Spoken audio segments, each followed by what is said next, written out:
Bonjour à tous. Alors, nous reprenons les vieilles habitudes de cours en visio pour l'Université du temps libre et évidemment aussi, c'est même la raison pour laquelle j'ai choisi de mettre ces cours sur le site de la radio de l'UTL à destination de ceux qui ne sont pas adhérents, qui ne souhaitent pas le devenir ou qui ne peuvent pas venir le mardi de 15h à 16h30 et qui préféraient le régime antérieur des cours ayant lieu le soir à Théophile Gautier. Bien. Alors, je précise que cette séance qui s'amorce à l'instant correspond à ce que j'ai fait ce mardi 9 novembre à Tarbes pour l'Université du temps libre. C'était la séance inaugurale, puisque j'ai repris après les vacances de Toussaint, du cours qui aura lieu cette année, ou du moins pour une partie de cette année. Je vais m'expliquer de tout cela. Alors, d'abord, cette précision, ce qui correspond à la séance du mardi 9 novembre se trouvera dans cette présentation en visio, divisée en deux parties. La première concerne des considérations que je n'ai pas l'habitude de développer très loin, mais qui cette fois-ci sont un petit peu nécessaires compte tenu des circonstances, des considérations sur l'organisation générale de cette année de philosophie.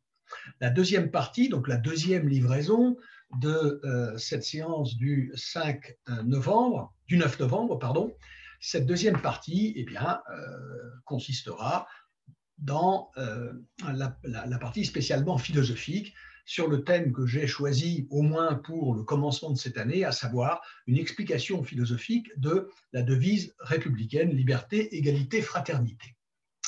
Bien, alors, donc dans cette première partie, je vais dire des choses que ceux qui m'ont écouté mardi après-midi peuvent parfaitement passer, dont ils peuvent se dispenser, puisque ça ne concerne que, je répète, des questions d'organisation pratique.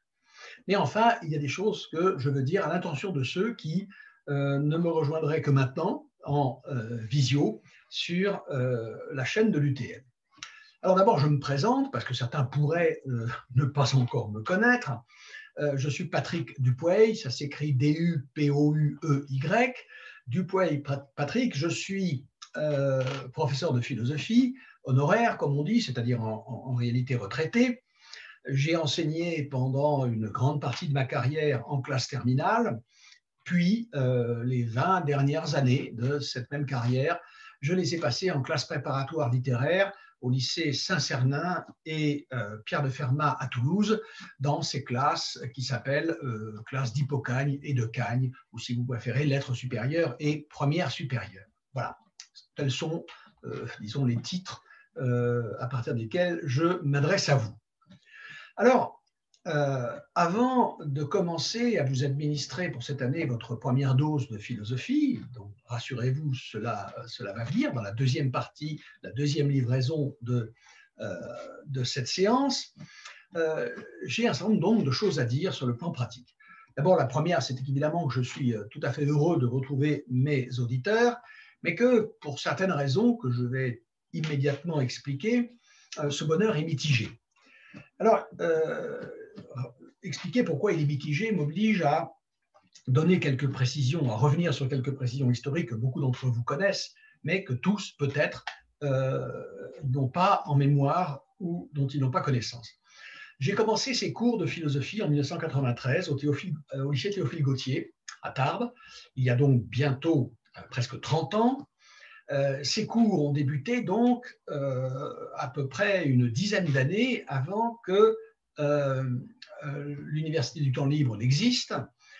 Et lorsque cette Université du temps libre est apparue à Tarbes, je m'y suis immédiatement intégré, c'est-à-dire que j'ai figuré dans l'organigramme. Les cours que je donnais étaient inscrits dans le planning, mais je n'ai jamais non plus été rémunéré, je n'ai jamais eu de défraiement de l'Université du temps libre parce que j'ai toujours souhaité que le cours qui avait lieu à Théophile Gautier le soir soit libre et entièrement gratuit.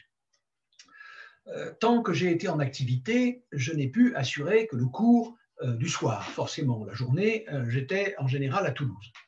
À partir du moment où j'ai pris ma retraite, j'ai assuré simultanément l'après-midi le cours pour les adhérents de l'UTL. Ça se passait dans les amphis de l'IUT.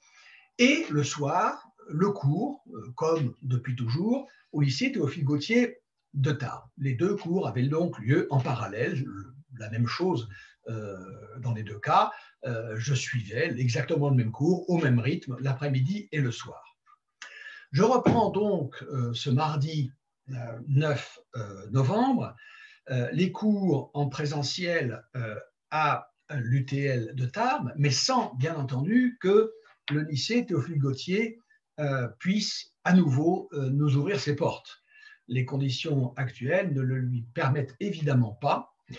Et donc, le résultat de tout cela, c'est qu'il n'existerait plus rien pour mes auditeurs traditionnels du soir au lycée Théophile Gautier, auditeurs donc qui étaient dispensés de toute adhésion à l'Université du temps libre et donc dispensés en particulier de débourser la somme requise par l'adhésion, eh bien, il ne restait plus rien pour eux. Et c'est pour ça que j'ai absolument tenu à ce qu'en parallèle avec les cours en présentiel le mardi après-midi, de 15h à 16h30, eh bien, à ce que aient lieu ces séances en visio.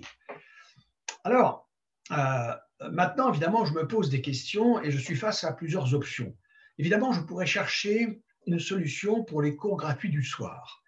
Peut-être, par exemple, j'y ai pensé, par les services culturels de la mairie de Tarbes, qui pourraient me proposer une salle, mais une salle qui devrait être suffisamment indépendante de toute institution fréquentée par un public régulier, ce qui est le cas, évidemment, pour notre amphithéâtre chéri du lycée Théophile Gautier, eh bien, il faudrait une salle de ce type, une salle de classe, mais qui soit disponible en période de crise sanitaire comme actuellement. Alors, ça, c'est une option, c'est une possibilité. Dans ce cas-là, je reprendrai l'après-midi le cours en présentiel pour les adhérents de l'UTL et le soir, le même jour, hein, bien sûr, c'est-à-dire ce serait le mardi soir, pour des auditeurs non adhérents de l'UTL, si nous trouvons une salle. Au passage, si quelqu'un a une idée de ce que pourrait être cette salle, eh bien, qu'il se manifeste et nous pourrons examiner la question. La deuxième possibilité, c'est de tout basculer en visio, comme cela a été le cas durant le confinement. D'ailleurs, certains de mes collègues professeurs à l'UTL l'ont fait. Je pourrais, de cette façon, si toutes les séances étaient retransmises en vision, je pourrais même ne garder en présentiel que le cours libre du soir, les adhérents de l'UTL pouvant suivre soit la visio l'après-midi, s'ils n'ont pas envie de sortir après le repas du soir, soit le cours du soir. Et dans ce cas, évidemment, ce serait toujours gratuit pour tout le monde. Alors, il y aurait à ces deux solutions à la fois certains inconvénients et certains avantages. Il est évident que si je supprimais le cours en présentiel pour les adhérents de l'UTL, il y aurait eh bien, l'inconvénient que représente la perte du contact, de la présence immédiate.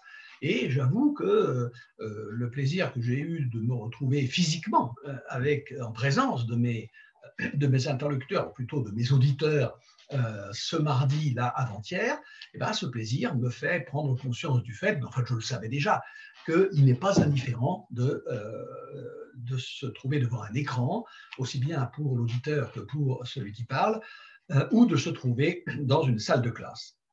Alors, ça, évidemment, c'est l'inconvénient principal.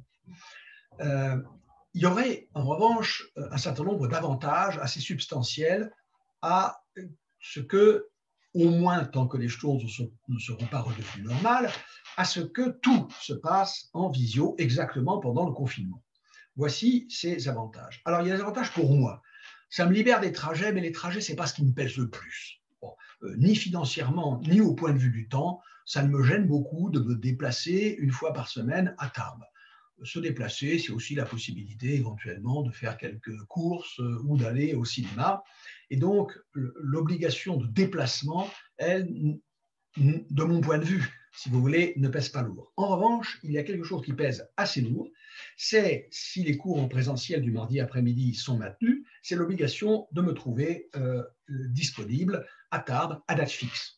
Je suis retraité, j'ai donc de grandes libertés d'organisation de mon emploi du temps, et il est vrai que devoir me trouver tous les mardis après-midi à Tarbes, ça m'empêche par exemple d'aligner une petite semaine d'escalade en Espagne, comme j'ai pris l'habitude de le faire depuis que je ne suis plus en activité. Donc ça, c'est une, si vous voulez, c'est une contrainte dont je serais libéré si tout basculait du côté de la visio, et je vous avoue que pour moi, cette considération a un certain poids. Pour les auditeurs, il y a d'une certaine façon le même avantage, il n'y a plus de déplacement et il n'y a plus non plus de contrainte de se trouver à jour et à heure fixe au cours. Et puis, il y a aussi pour les auditeurs un avantage supplémentaire qui, de mon côté, évidemment, n'existe pas, qui est la possibilité d'écouter autrement, la possibilité de disposer de davantage de temps pour prendre des notes, pour, par exemple, interrompre la visio afin de se donner le temps de comprendre et puis d'écrire ce qui vient d'être développé. Alors, si je fais le bilan et si je dépose dans les deux plateaux de la balance les avantages et les inconvénients respectifs de chacune des solutions, je vous avoue qu'à titre personnel, je penche pour la deuxième, c'est-à-dire que je pencherai pour tout basculer en visio, je répète, tant que les circonstances ne redeviennent pas normales. Cette possibilité ne priverait personne du contenu du cours, elle ne priverait, et je ne dis pas que ce n'est rien, et je ne dis pas que c'est indifférent, elle ne priverait les auditeurs qui sont adhérents de l'UTL que de la chaleur, entre guillemets, bon, au propre aussi, que représente le fait de se trouver dans une salle de classe en présence de, eh bien, du professeur qui dispense ce cours. Donc, je penche pour la deuxième solution, et pour une autre raison, alors là qui est purement et strictement personnelle, qui est celle-ci, c'est que si, alors je ne sais pas ce qui va en être exactement, même après le discours de notre grand chef suprême, mardi soir, je ne sais pas exactement ce qui va en être de l'obligation de la troisième dose de vaccin pour pouvoir bénéficier de ce qu'on appelle le pass sanitaire. Je ne le sais pas pour la raison suivante. Alors, je vous dis tout de suite, là je fais une petite parenthèse, je suis un farouche partisan du vaccin, je me suis précipité pour me faire vacciner et je recommencerai exactement de la même façon aujourd'hui si c'était à refaire. À mon avis, je le dis alors là de façon très nette, je pourrais le développer, je pourrais l'argumenter, mais enfin, je ne suis pas là pour ça. Le refus de la vaccination me paraît relever au point de vue intellectuel et théorique d'une erreur de jugement, et au point de vue moral et pratique, il me paraît relever d'une espèce d'irresponsabilité. Alors, il faut être bien clair sur un certain nombre de points. Le premier point, c'est que je fais nettement la différence entre la question médicale de la vaccination et la question qui est médicale aussi, pour une bonne part, mais qui est également politique, du pass sanitaire.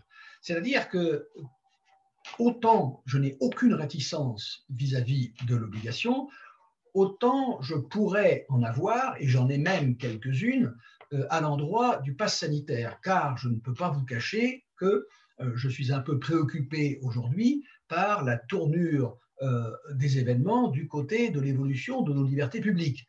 J'ai un peu l'impression que ce virus est en train de prendre le relais des terroristes qui nous avaient amenés à instituer un état d'urgence qui, nous le savons, s'est installé dans une large mesure dans le régime normal des choses. Eh bien, c'est ça que je vois venir avec l'état d'urgence sanitaire, à savoir sa perpétuation partielle, je pense, elle ne sera pas totale, mais partielle dans le régime de croisière du fonctionnement des institutions. Et donc, je le répète, je fais une différence entre les deux aspects de la vaccination, problème exclusivement vaccinal, et du pass sanitaire. Enfin, il y a aussi des dimensions politiques dans la vaccination, c'est évident. Mais enfin, pour moi, c'est principalement un problème médical et le problème du pass sanitaire qui, lui, est politique. C'est-à-dire que mon jugement est assez sévère sur les personnes qui refusent de se faire vacciner. Je ne serai pas exactement aussi sévère à l'endroit des gens qui disent sous forme de manifestations, par exemple, leur désaccord avec le pass sanitaire. Il y a de tout dans les manifestations que nous avons vues se dérouler les samedis matins. Il y a vraiment de tout. Je dirais, il y a du meilleur comme du pire, comme souvent d'ailleurs dans les manifestations. Mais je tenais à faire cette différence. Et puis, il y a d'autres points à préciser. Il y a d'autres points à préciser, mais je veux expliquer pourquoi la question, pour moi, se pose à un niveau purement personnel. C'est que il se trouve que 3 semaines après m'être fait vacciner, avoir reçu ma deuxième dose de Pfizer, 3 semaines après, il se trouve que j'ai fait une péricardite aiguë qui m'a envoyé pendant 15 jours à l'hôpital, dont une semaine en soins intensifs, et que pour cette raison, je suis amené à me poser en effet la question de la 3e dose. Je ne me déciderai pas autrement que sur les avis médicaux autorisés, compétents, que je pourrais recevoir. Si d'ailleurs certains d'entre vous ont, parce qu'ils ont cette compétence, une opinion, il m'intéresse toujours de la connaître. Je vous dirais que, par exemple, si mon cardiologue ne croit pas du tout à une origine vaccinale de ma péricardite, qu'il attribue plutôt, et ça me paraît vraisemblable à moi aussi, hein, j'ai la même opinion que mon cardiologue, qui me paraît plutôt d'origine virale. En revanche, mon médecin généraliste, lui, est plus réservé et n'exclut pas que ma péricardite ait une origine du côté du vaccin. On constate que les péricardites et myocardites consécutives au Pfizer sont presque le privilège des jeunes. Ça ne me déplaît pas, ça voudrait dire que j'ai dans mon corps des choses, des aspects, des facteurs qui me rapprochent de ce qui rend les jeunes sensibles à ce vaccin. Mais jeunes ou pas jeunes, de toute façon, cela représente un nombre de cas tellement faible par rapport au nombre de personnes aujourd'hui vaccinées dans le monde avec Pfizer, des centaines de millions, que je vous dirais que je ne crois pas, à titre personnel, à l'origine vaccinale de ma péricardite, d'autant plus que j'ai quelques raisons de penser qu'en effet, c'est à un virus que la chose est due. Mais je ne veux pas m'étendre sur ma situation particulière. Alors, c'est la raison qui pourrait me faire choisir de continuer en visio, parce que si je n'ai plus de passe sanitaire, évidemment, je suis en difficulté pour venir professer en présentiel à l'Université du Temps Libre. Alors, j'ai fait ce que je ne peux pas faire ici, lors du cours de mardi avant-hier, un sondage qui a révélé ceci, que sur une trentaine de personnes qui étaient présentes, pas plus qu'une demi-douzaine, s'est prononcé plutôt en faveur de la poursuite en présentiel. Il semblerait, je pense, pour en avoir parlé un peu en particulier avec quelques personnes, que l'argument sur la manière de suivre ces conférences, ces cours, sur la façon de pouvoir les interrompre quand on veut, choisir le moment où on s'y consacre, pèse assez lourd dans le fait que beaucoup d'adhérents de l'UTL, qui pourtant étaient là en présentiel, au fond ne verraient pas un grand inconvénient à ce que tout soit transféré du côté d'Internet. Bon, alors, avant d'interrompre, d'en finir avec cette première partie et avant de passer à la philosophie, une autre question qui, elle, est d'ordre purement technique, mais sur laquelle, éventuellement, tous les avis peuvent m'intéresser. Des voix se sont élevées pour me dire, ces voix sont des voix qui viennent de ma famille, de mon entourage privé, beaucoup plus que des auditeurs de l'UTL ou des auditeurs habituels de ce cours de philosophie le soir à Théophile Gautier. C'est que les conditions d'enregistrement, les conditions dans lesquelles mon cours est filmé, enregistré, ne sont pas vraiment optimales, en tout cas sont très loin du standard qui est en vigueur sur YouTube. Alors, évidemment, il y a la question de la caméra, il y a la question du micro, il y a la question du décor. Bien, la caméra et le micro sont ceux de mon ordinateur portable, avec évidemment toutes les limites que ça implique. Le décor, vous l'avez derrière moi, ça a toujours été le même. Moi, je ne sais pas dans quelle mesure il vous convient. L'éclairage aussi, l'éclairage intervient et sans doute rien de tout cela n'est vraiment optimal. Cela dit, j'ai fait un petit sondage mardi auprès des personnes présentes. Toutes celles qui ont suivi ces cours en visio pendant le confinement m'ont dit que franchement, ça n'avait pour eux aucune importance. Alors, à vous de me le dire. Vous pouvez bien sûr me faire savoir ce que vous en pensez. Alors, je vais en profiter maintenant pour donner mes coordonnées. J'aurais peut-être dû le faire au début, mais comme ça, vous les aurez. Donc, vous pouvez communiquer avec moi par Internet. D'abord, c'est maintenant la manière la plus courante. Je vous donne mon adresse. Patrick, P-A-T-R-I-C-K, point Dupuey, D-U-P-O-U-E-Y, arrobase, alors, ProtonMail, adresse un tout petit peu exotique, ça s'écrit P-R-O-T-O-N-M-A-I-L, tout attaché. P-R-O-T-O-N-M-A-I-L, tout attaché. Proton comme un proton, et mail derrière, tout attaché. Sans point, sans trait d'union, sans tiret, sans rien. protonmail.com. Voilà, patrick.dupuey@protonmail.com. Deux mots sur cette adresse un peu curieuse. C'est mon fils cadet qui cumule les compétences de juriste et d'informaticien, qui, travaillant à la Commission nationale informatique et liberté, m'a conseillé, m'a suggéré de changer de navigateur, de moteur de recherche et de site d'hébergement pour le courrier électronique.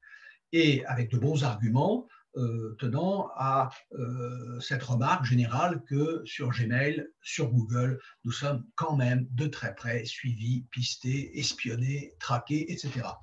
Et donc, j'ai changé. Voilà, j'ai changé. Si certains qui seraient sensibles à ce genre de considération le souhaitent, je peux leur envoyer le mode d'emploi de ces transformations.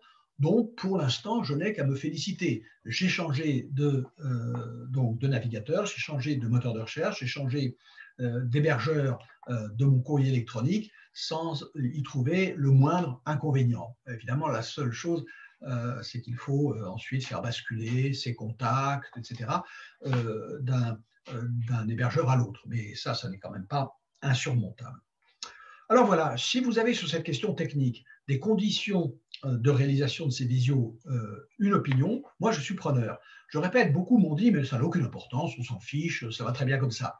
Si vous pensez que ça pourrait être amélioré sans engager des frais absolument considérables, je ne sais absolument pas du tout combien me coûterait une caméra ou un micro qui aurait pour effet d'améliorer sensiblement des conditions d'enregistrement. Bon, c'est à vous de le dire. Un mot enfin. Ah, je n'ai pas donné tous mes contacts. Alors, mon adresse Internet, mon numéro de téléphone. Vous pouvez m'appeler, très bien, il n'y a aucun problème. 05 62 39 13 57. 05 62 39 13 57. Vous pouvez aussi, pourquoi pas, ces choses-là existent encore, m'écrire au 23 route des Baronnies, B-A-R-O-2-N-I-E-S, 65 130 Tillous. Et vous avez même la possibilité de venir sonner, il n'y a pas de sonnerie, mais frapper à ma porte à cette adresse. Et bon, tout ce que vous risquez, c'est de trouver porte close, mais vous serez, en tant qu'auditeur de ces cours, vous serez accueilli. Si je n'ai pas le temps, je vous le dirai, mais en général, bon, je suis quand même assez disponible. N'hésitez pas, si l'occasion se présente, à venir prendre un café et nous discuterons de tout un tas de sujets possibles. Voilà. Alors, j'avais une dernière chose à dire. Il me faut quand même justifier de l'abandon du thème que je suivais depuis plus d'un an lorsque le virus a tout interrompu, à savoir une réflexion sur la science astronomique. Alors, j'ai interrompu. J'ai interrompu pourquoi ? Parce que, en l'absence de perspective au-delà du court terme, au mieux quelquefois du moyen terme, mais nous avons vu à quel point les choses pouvaient rapidement se modifier dans un sens comme dans l'autre, et actuellement elles sont plutôt en train de se modifier dans le mauvais sens, c'est-à-dire que l'épidémie est en train de repartir apparemment. En Allemagne, ça a l'air foudroyant. Je ne sais pas ce que ça va donner en France, mais je serais bien étonné que nous ne suivions pas rapidement le même chemin.